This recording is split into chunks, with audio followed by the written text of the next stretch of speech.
Oh dear. Razor, Oh, if I may say really? so. But now let's get very quickly. Let me give you a quick intro to our conversation this morning. Once again, it's about education. I have this question.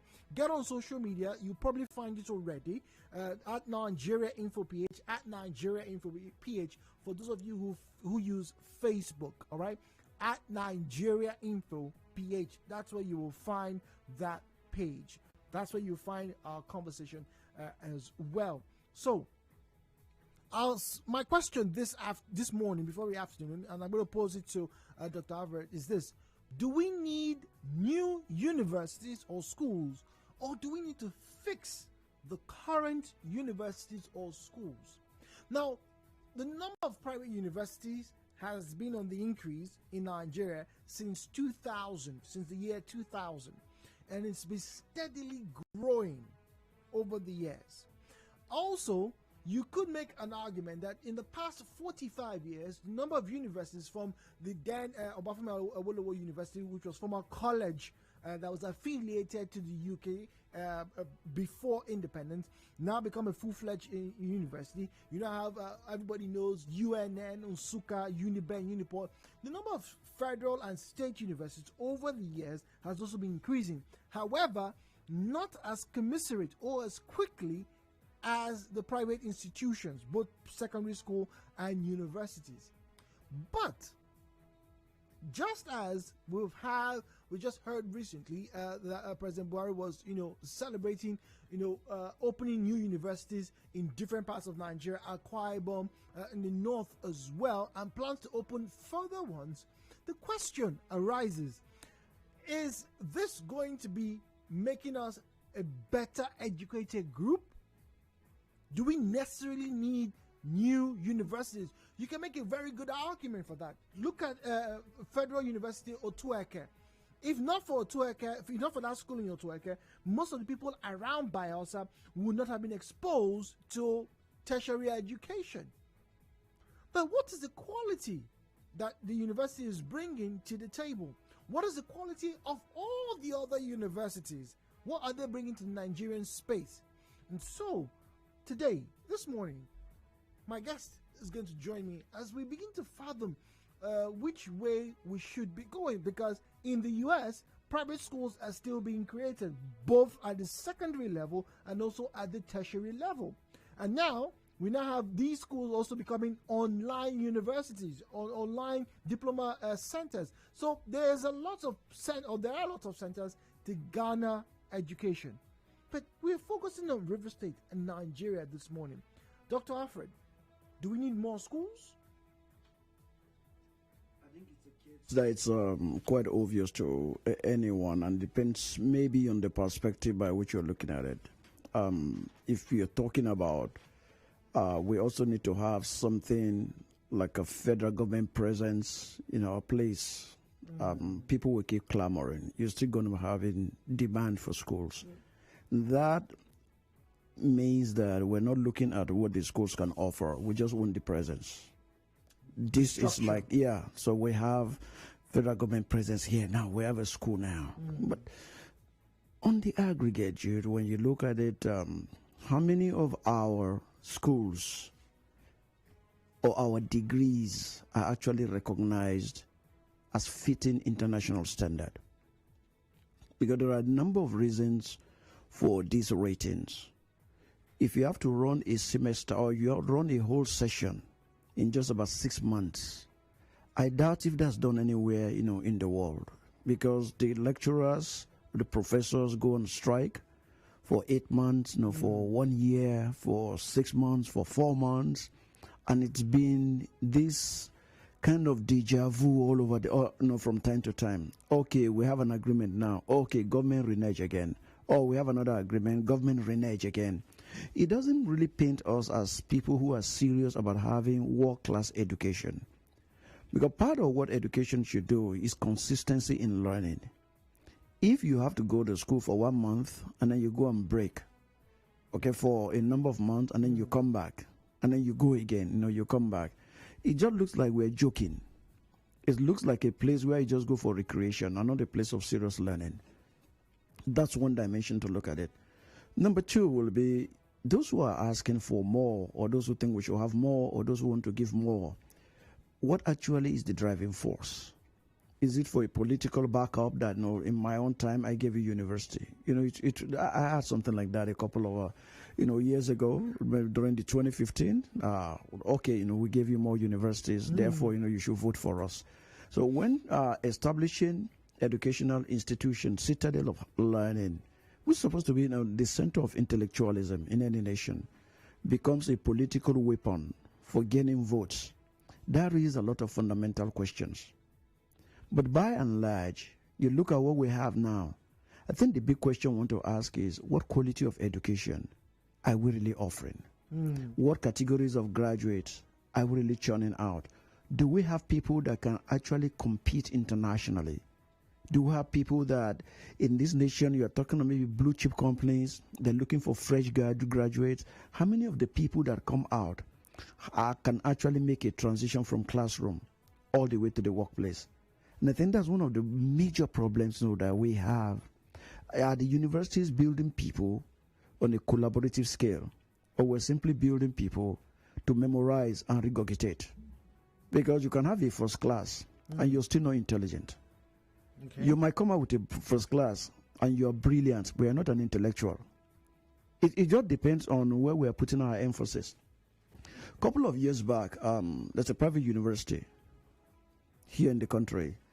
And one of the professors stopped at my office and said, there is something that you do in your academy, which has to do with, he listened to iLead for 4 years, and he said, we would like to have something which will have to be preparing our graduates, and they will be the first university in this country, if actually they had pulled through.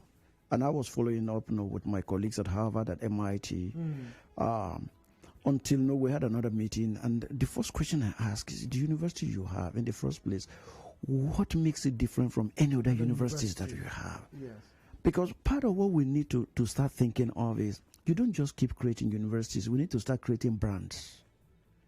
Okay. And we don't seem to be creating brands, we just seem to be replicating inefficiency.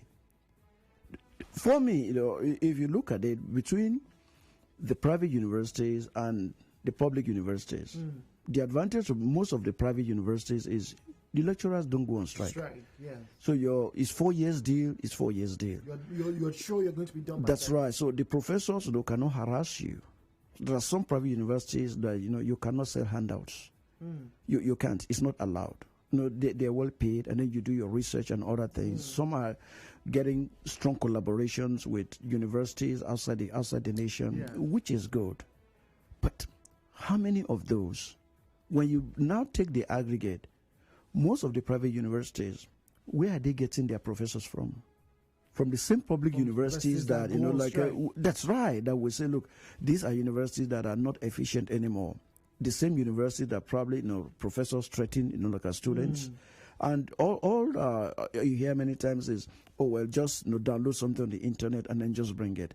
So if we're producing first class graduates on the basis that they can regurgitate, they can vomit whatever they learned in class, not that they can process, they can internalize, they can synergize, then I think we're probably just going around in circles. Okay, talking about going around in circles, the numbers seem to make a lot of sense on paper. I have the graph with me, and Dr. Alfred, I don't know if you can see the graph. Now, the federal universities on this graph here, they are 43. State universities, 48. Private universities from 2000 not just met, but they outmatched in terms of numerical advantage the federal and state universities. 79 of the universities that we have, or the total number that we have right now, are private owned. Nearly twice what the state and the federal have combined. Good. So one would argue you now have more places for our teeming young population to go to. And there's evidence that a lot of these schools, whether they are private or not, are getting a lot of patronage. You have individuals in those schools. Let's quickly let me run this to you now. Go. All right. So Federal University of Agriculture Abeokuta, right? FUNAB in Abeokuta, was founded in 1988. Right? Then let's come down to Alfred Babalola University, the new one in 2009. That's when it was founded. Now, these two universities, almost two generations apart, about 20, 30 years apart. But more people claim that they have gotten jobs with the Alfred Babalola University than with the Federal University of Agriculture University certificate. No, when you get to the marketplace, I think let me just circle back a little to what I said. When schools probably begin to prepare their students for the marketplace, the approach to learning is different. One of the private universities 2 years ago actually spoke to one of the professors that knew me. She's in South Africa, or she was in South Africa at that time. And then said she was a visiting professor to that private university, and said they want their university to be like the first 10 in the world, and the model they wanted to have was Harvard. And then and she said, "Well, I know someone who went to Harvard, who I've worked with in South Africa, that can be of help." I didn't. She said she didn't go to Harvard, and which is true. And I sat, and I listened to the professor, what he wanted to say, and came up with a proposal, which I gave them. If they are running with it or not running with it, that's a different thing. I'm not really involved with that. Yeah. But when you look at the fact that you say these private universities are probably having more people, in the employment field, I don't have data to back that up. But if we rely on this data, it simply means that they're probably doing something different that the public universities are not doing. Yeah. And the recruitment to some of these universities, can be very thorough. Now, few months back, sometime last year and then few months back, we currently handle the recruitment for, African Union has a university on this campus, on this continent. Okay. And they have 5 campuses. There's one in Nigeria, I think there's one in Cameroon, Kenya, Tunisia, and I think maybe Senegal. 5 major campuses. But the campus in Nigeria, their approach to recruitment is very different. They have a very professional approach. A couple of months back, they were going to have researchers in the university. And they invited us, come around the competency test. These were PhD people. Come around the competency, because what it takes to get a job. They want to be a frontline university. This is owned by the entire African Union. And they don't want any kind of wishy-washy administration, So all the minimum qualification was a PhD, and with a number of years of experience. But having a PhD, and having a number of years of experience, you can have 10 years experience doing just one thing. So that simply means you have 1 year, one experience, over 10 years. But doesn't that mean that you are versed in that experience? You could say that person's a leader in that experience. It will also depend on the effectiveness of what the person is doing, to contribute to the organization. If it's about efficiency, then the person is not going to get the organization, to the next level. So for a university like that, their recruitment has moved away from simply having a PhD, from having a first degree, from having a, whatever kind of class you think at PhD level, to say, look, we want people who know how to do the job. See, there's a difference between knowing about the job and knowing how to do the job. They're two different things. So for some of the private universities that I understand now, they give emphasis on knowing how to do the job, knowing how to teach, knowing how to prepare PowerPoints. See, some of these things might look very rudimentary, very simple, but to a long degree, these are the little things that add up to the effectiveness of the delivery of what you're doing. If everything just runs around what you are doing somewhere else, and then you come to this place, you are doing the same thing, you are probably not going to get a different result. You are probably going to just accelerate your rate of productivity. But it doesn't mean that you're being effective in what you're doing. No, it doesn't follow. Okay, so now for you, it doesn't follow. For you, it seems as though we're going around in circles. Now, let me read this piece just before we go on. We're getting to the break at 11:30 this morning. Now, the president like I made mention, was very proud about starting new universities. Now, he approved 18 billion naira rather for the takeoff of 4 new specialized universities, right? And this should not be taken as another meritorious dividend of democracy, as the governing party's cheerleaders have claimed. That this is not enough. That's what the suggestion is. That the fact that there are 4, it should not be a cause for us to be static. But I'm curious, why shouldn't we be static? The presidency is, or rather, the president says, okay, look, this is where this is going to happen. So the 4 existing University of Technology located in Yola, Northeast, Akure, Southwest, Owerri, Southeast, Mina, North Central, will be upgraded and equipped, while 2 additional University of Technologies will be located in Jigawa and Akwa Ibom. So, on one hand, they are investing, trying to upgrade the old universities, that's the University of Technology now, and then creating 2 new ones. But critics are saying, rather than creating 2 new ones, why don't you put all the monies in those already you mentioned? Why make 2 more with the problems that we have, talking about ASU strikes, maintenance? Why do that instead of repairing the old ones? Again, I think it's a function of priority. But is it priority for us to neglect?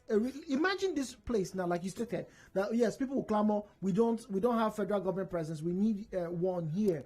But it goes beyond federal government presence. Absolutely, Jude. It goes beyond federal government presence. Once again, we use University of Port Harcourt that's close to us here. People feel not everybody in the Rivers region will attend Uniport.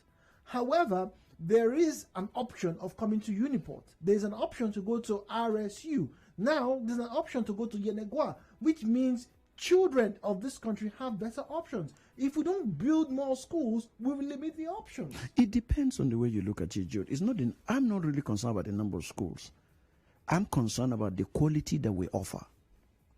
You see, you could have 10,000 universities. Are they well equipped?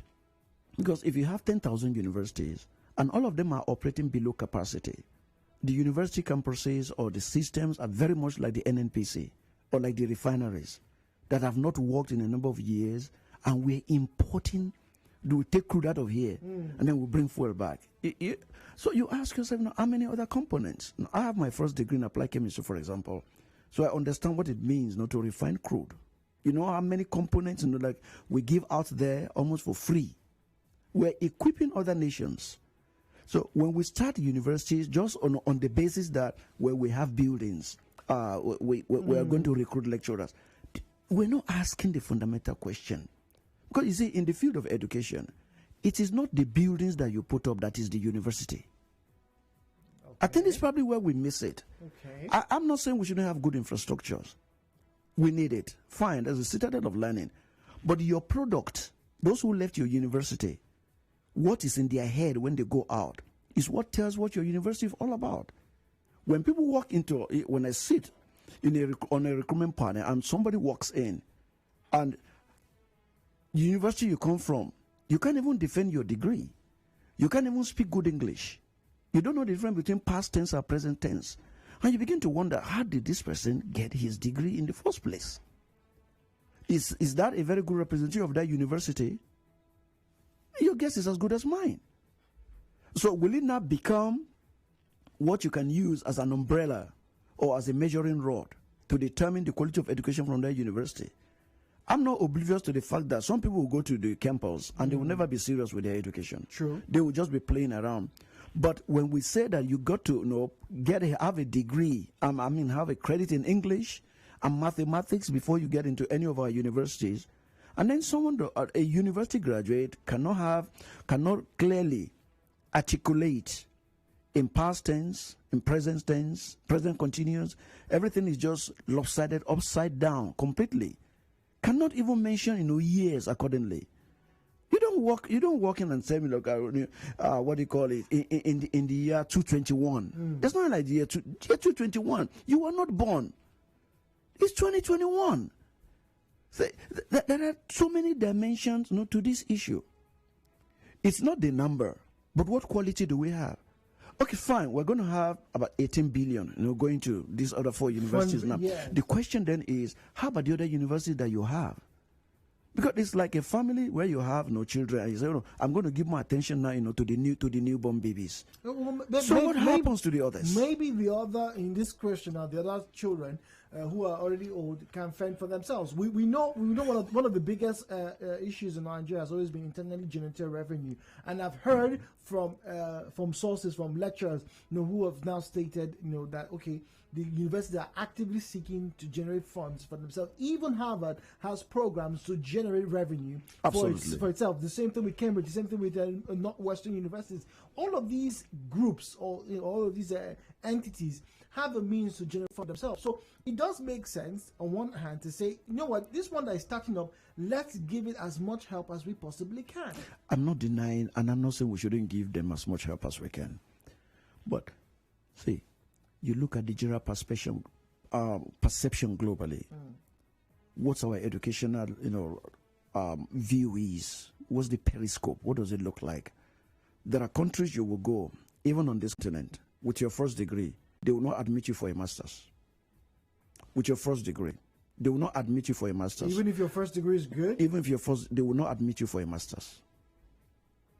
There are universities in South Africa, for example, that they will say, don't worry, you need to come and do something first. And because they may have their own standard, for determining that.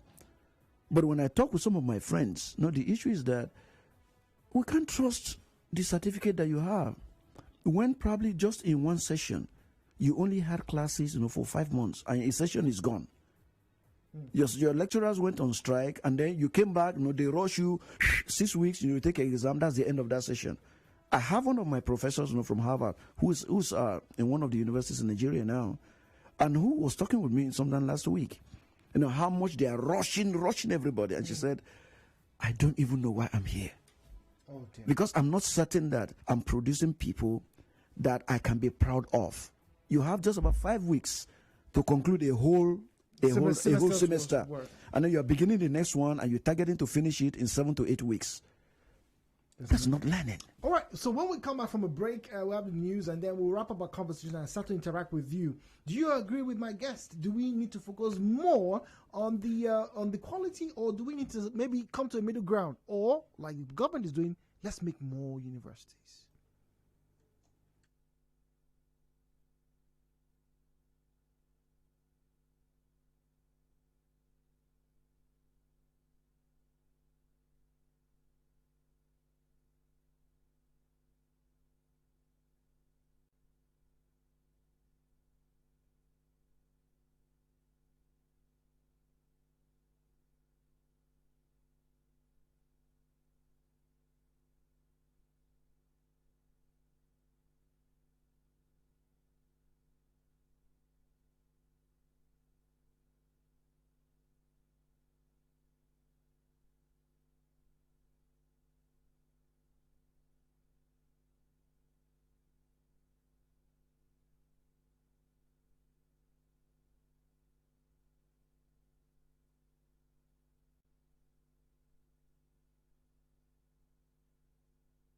Headline News, Nigeria Info on 92.3. Headline News.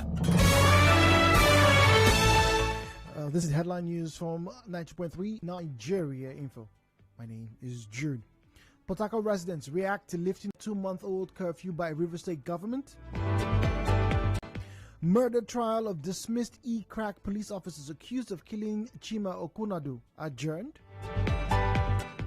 Married man accused of robbing his female victims in Port Harcourt after luring them through social media to be arraigned. River State Chief Judge at review of state anti-cultism law. Agencies for dealing with Nnamdi Kanu, Sunday Igboho. Kidnappers of Kaduna school children demand food items from school management. On the foreign scene, nuclear talks in jeopardy as Iran produces enriched uranium. In business, NNPC says refined petroleum products will be exported from Nigeria to other countries in coming years. In entertainment, fans of embattled actor Baba Ijesha create GoFundMe accounts to cover his legal fees. And in sports, Italy beat Spain on penalties to reach Euro 2020 final. Contact our newsroom on 0818-90-00017, 0818-90-00017. Thank you. Major news comes up at midday.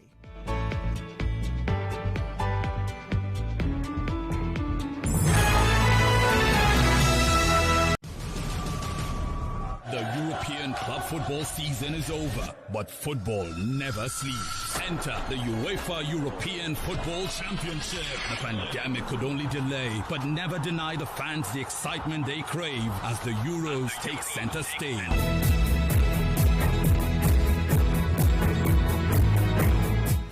At the moment, this very moment, barring the new license given to new universities, at the moment in this country, as we speak right now, there are 170 universities, 43 federal universities, 48 state universities, and the private universities a whopping 79. But with these numbers, do you think we need more universities? Do we need to put a university in Chokocho, for example? Do we need to put a new university in Adibabri or in Trofani, for example? Or do we need to get all the way to Jang and put a new university there so that more people can get better education? Or do we get to fix the already existing universities? Now, my guest joining me, Alfred Oladapo. Dr. Alfred, good morning once again. Good morning, Jude. Thanks for having me. All right, so now let's look at the financial constraints that's bedeviling the Nigerian system. Now, many Nigerians cannot afford the 79 private universities. And people are now complaining, if you've been following the news recently, people are now complaining that even the federal and even state universities are getting to have their prices for their sessions. Some will tell you there's no tuition, but you have to pay for development levy and this levy, and sometimes it all amounts to hundreds of thousands, 50,000 to 100,000. If we have new schools, will these new schools mitigate these problems, or are they going to replicate these problems? Because, like I said, many people can afford private university. Well, Jude, the question we probably want to ask first is, why are these universities established? Because you can establish university just for commercial purpose. It's possible. It's possible. Yes, it's a possibility. So that you promise what heaven and earth, promise what you cannot deliver. And essentially, okay, this is a private university, I'm headed in there. It's a government university. Okay, the fees will not be much. You have to aggregate these into the per capita income of the average Nigerian. See, there are a number of things that make it very difficult when you talk in terms of finances. And you have to go back and go and look at the system that powers the country. A lot of people talk about we need to restructure the country. But in all reality, you just need to go and re-engineer the system. Because a situation whereby somebody will work and his salary will not be paid, that is criminal in the first place. So, someone is not paid 4 months, 3 months, and you're expecting to still be coming to work. And yet, the chief executive, at federal, at state, at local government level, their salaries are not delayed. But, it's the workers. Yet, these people whose salaries are not delayed, their children hardly go to these schools we're talking about here. I mean, when I was in the US, you meet some of the children of these highly placed people here, and you'll be shocked the kind of car that they ride. That even people who have legitimate work, good work in the US, who have worked for about 12, 13 years, cannot even afford those vehicles. But these are students. Nigerian students. I am the one telling you, yes. And ask anyone who's going to be honest to you, yes. So their children don't go to school here. So there's no bother about educational system here. This is like, our universities, either private or public, are for second-grade Nigerians. The first-grade Nigerians who are in the political class, their children are not supposed to go to school here. But many of them went to school here. Many of them are graduates of the great UNN, of Ibadan, of Uniben. I agree with you, Jude. I started my career at Obafemi Awolowo University. It used to be called University of Ife. My meal ticket for a month, a whole month, is 45 naira. Breakfast, lunch, and dinner. And if you don't even have money, I came from a very poor background, you know. I mean, I don't hide that anywhere. I thank God for what He has done, you know, to our family now. But even if you don't have money, you can go to the cafeteria and go and drink tea in the morning without bread. You can take 20 cups of tea if you like. No, I'm just telling you, because you have raised the fundamental issue that most of the people that are doing this to Nigerians now, they went to school, they spent the money of this country, they enjoyed the best of education. We had foreigners attending Nigerian universities here. Now, where are they? So when you look at the fact that they forgot the system that built them up, most of them probably went to school abroad and they got full scholarship, tuition, room and board, and allowances. Today they are here, probably establishing the universities now to make the system. So what priority do we give to education? Is the first thing that we have to ask ourselves. Because if all we're doing is just that, let's just have the physical thing on ground. We can have all the physical things. But those who come out of that place, in educational system, it's your graduates. That matter. That is your selling point. Okay, so before we get to the phone lines now, where do you stand? We cannot not build new universities because, like I said, all over the world, new universities are being established. So what should be the priority? Fixing the system, the ones that we have, or start brand new, give fresh blood into the system? No, just fix the one that we have now. And it's going to take a lot of serious re-engineering of the professor's mentality, re-engineering of the system that runs the university, re-engineering of the student's mentality. Okay. That may be a tough one. But while you are doing that, nothing stops you from also trying to create something. But say, there is no amount of creativity you can bring into some of these new ones too. You're still going to have the same crop of lecturers moving in that direction. The same mentality, the same handout selling. 017-923-0002, 017-923-0003, 0817923-0007, and then the female caller line is 0817923-0009. It makes for a startling statistics to focus on this morning, now that we have more private universities than we have public universities in the country, as big and as great as Nigeria. The question is, do we need more? Or are you going to be in line with my guest, Dr. Alfred Oladapo, this morning, who says, fix, re-engineer the system, but don't stop building, but we need to re-engineer. Anthony is in Omoku. Good morning, Anthony. Thank you for joining us this morning. Yeah, good morning, Sir Jude, and good morning to your guest in the studio. Good morning. You see, your guests have just made some startling revelations about the educational system. For me, if you ask me, we don't need more schools. Like you said, we don't need to establish a school at Dagbagiri because we want a federal president at Dagbagiri. What we need is quality schools, not quantity. We are not looking at quantity. Like you guys have rightly stated, in the past, we just have very few schools. But when you come out as a graduate of that school, you can hold your head anywhere and people will respect you. But today, what we have schools, more swim schools all over the place that you don't even know where those schools are situated. I traveled to Vice recently and I saw one school and I was asking, who are the graduates of this school? And what are their qualifications? What certificates do they carry? It is better we have schools that are well funded, that have the capacity to bring out graduates that will produce and change the society, than we going to establish school because we want federal president, we want to tell them. That is not the right way to go. All right. Anthony, thank you very much. Ima is on NTA Road. Good morning, Ima. Good morning, Bro Jude. Good morning. Welcome, please. And you are just in the studio. Morning, please. What will be our priority based on the question that you threw to the whole world now on the air? Our priority should be to have comparative and competitive universities. Universities in knowledge, but not investing on structures or blocks. Okay. Then universities that will be able to quickly bring a solution whenever there is human environmental challenges, like the issue of COVID-19. Yes. The current vaccines were produced by different universities of different advanced countries of the world.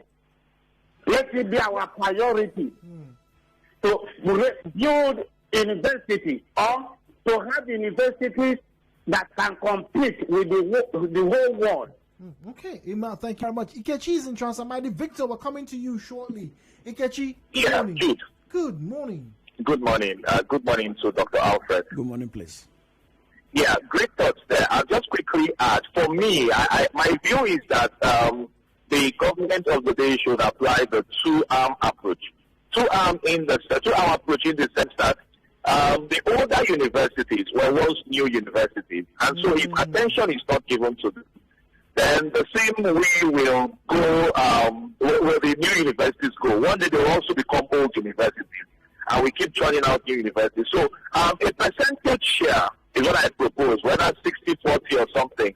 60 to the old universities, 40 to the new universities.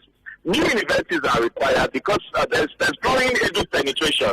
So in the 70s, we had fewer people thinking it to go to the university. Yes. But today we have almost everyone wanting to go to the university. And where there isn't sufficient capacity to accommodate all the students and their demands, they will go outside, and that's capital flight. So while we build new universities, it is required that we pay attention to the old universities, strengthen the existing infrastructure, boost the technical lecturers, hearken to some of their wishes, build laboratories, tell some of their, ASU strike and all that, put an end to all of that, and then it becomes a general approach to manning and holding university education in Nigeria. That's my thinking. All right, thank you very much. Victor Rupaku, go on, please. Good morning, Victor. Yeah, good morning. Good morning, welcome.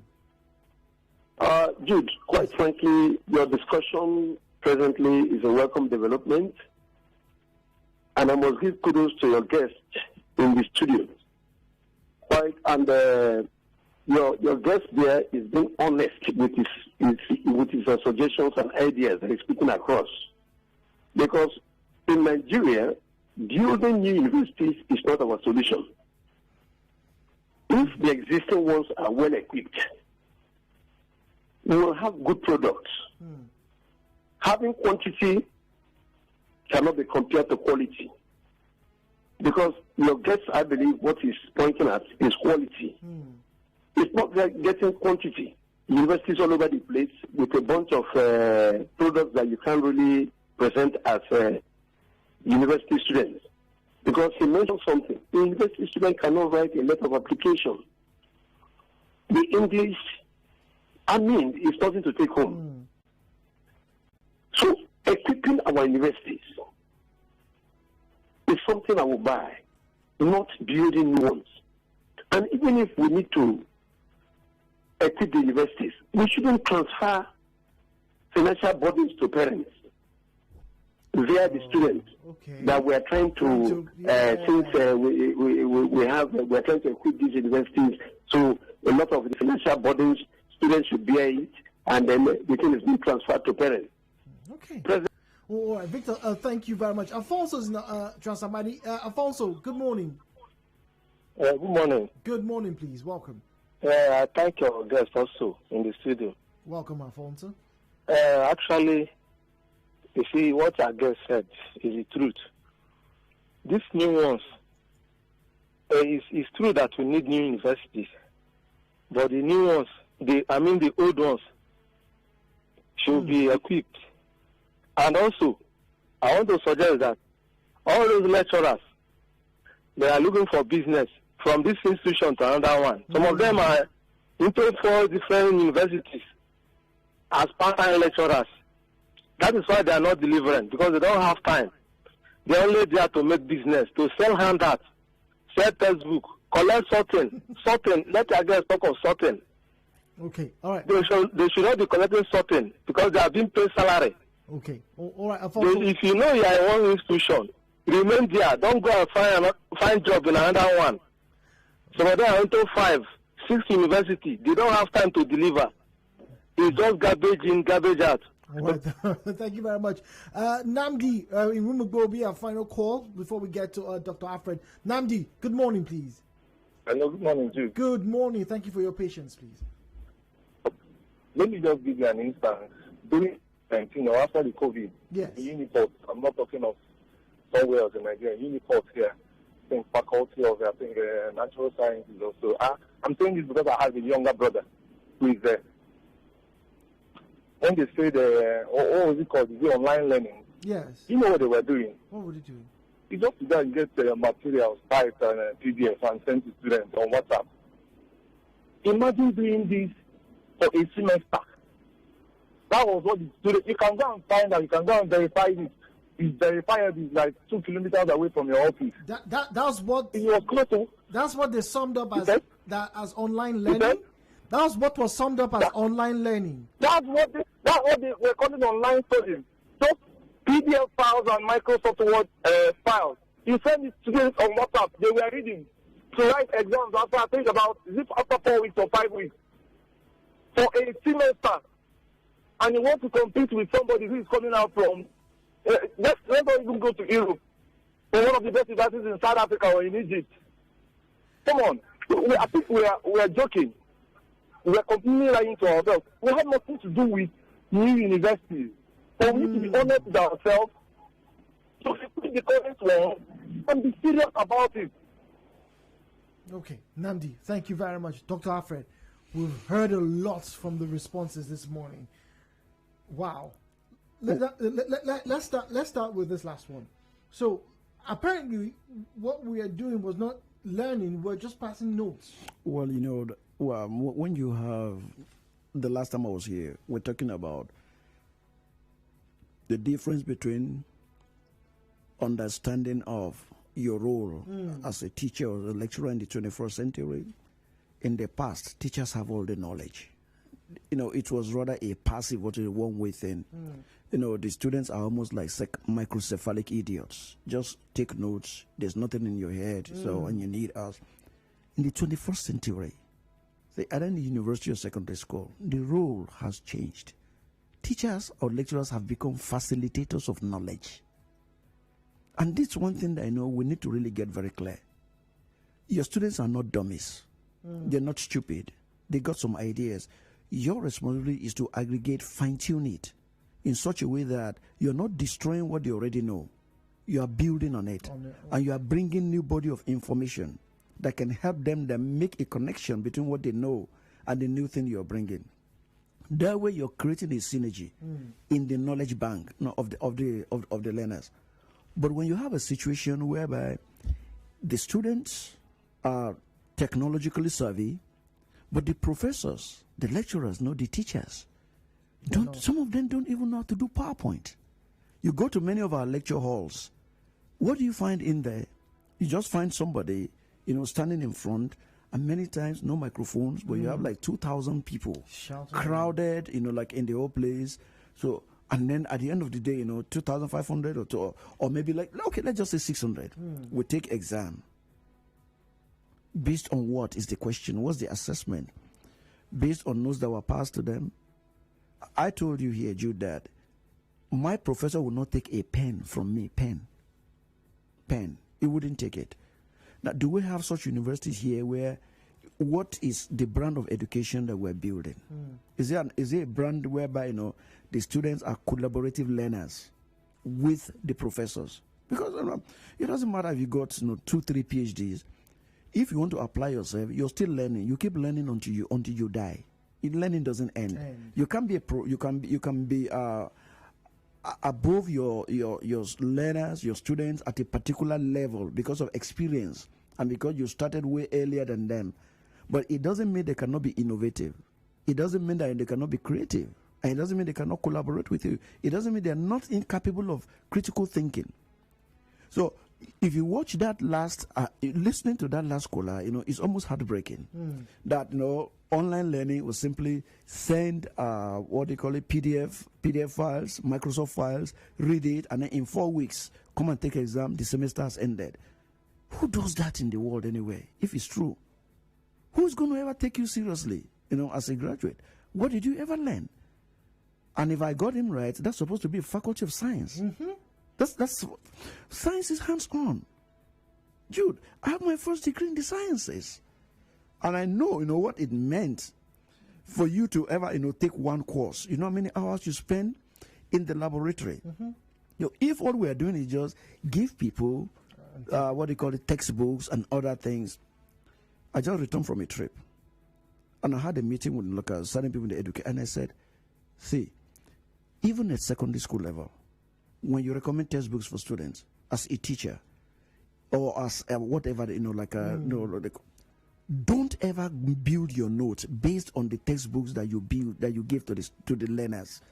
Because if what is in your textbook is exactly what you are putting on the board as PowerPoint or on your, what they call it, on your smart board and things like that, your students will disconnect. They have it in their notes. They can read it during prep. Your responsibility is to aggregate what is in that and then bring some other body of information and then put it together and then see how they are going to grow very fast. If we don't do that, we're just joking, just like the last caller said. All right, so I'm going to read some messages now, and it's always amazing how time never seems to be enough when we have Dr. Alfred in the studios with us. Message here says, Jude, I disagree with your guest. It is not obtainable in the Nigerian system that can apply to the Western world, not here. Now, down here, we go to school to survive and come out to upgrade ourselves. So yes, we need more universities. Until the government changes their attitude towards education, bro, you say we need quality education. Do we have room to employ them? If you can go via Uniports and graduate and you can survive as a Nigerian first, then you upgrade yourself simply. That's from Jerry. We need more schools. The advantages are so much. Okay, all right. Our lecturers have made our students to be copycats without creativity and impact. Momo from Ajib. All right. Your guest is making a lot of sense. All right, this morning we need to get to hear him better. Good morning. Building of new schools is not a guarantee for quality education. What matters is making our schools up to standard. We have lost our educational standard and quality. Chi from Okworo. Okay, all right. What preserved? Okay, all right. Let's start. Jude, greetings to your guest. I love his stand because most of our universities end up producing half spirit, half human. I don't know what that means. But what preserved is quality and not quantity. I pray these students will understand and go for self-development. Okay. So, final question. And I'm going to give you about a minute. How do we get our students to start to develop themselves? Because this question here, this comment is a very interesting one. We need to encourage our students to go for self-development. How? What do you do with your holiday period, with your vacation, as we instruct for 4 months? Because there are things like effective communication, things like team building, things like problem solving. Most those trainings are hands-on. Most students in the Western world, once there is a summer like this, those who are going to Dunkin' Donuts, those who are going to work in JCPenney, those who are going to work in Walmart, those who are going to work in the CVS pharmacy, all over the place, Target. It is not for the money. You are getting there to understand what the workplace is like. That's one way to get it. That's the non-formal way for self-development. The other one is look for organizations, that deliver training, quality training that you can go into. And I tell you, quality training don't come cheap. But however, it also depends on what's your priority. Okay. If someone is coming to you, if a musician is coming to Uniport now, and it's going to be 10,000 naira at Uniport, students will attend. But tell the same student to come for a work-class training and pay 5,000 naira just gate fee. They don't have. All right, now I don't know if you're going to be around next week, but you see, your last comment is going to be our conversation next week. Awesome. The cost of education. We'd like to have that conversation next week if you're going to be around. Well, our boss has to stop here. Dr. Alfred, thank you once again for joining us. It's always a pleasure to be with you in the studios. Thank you very much, Jude, for having me. Hello, Port Harcourt wraps up here. News coming up at the top of the hour, midday, and after that, the sunny side. Hello, Port Harcourt.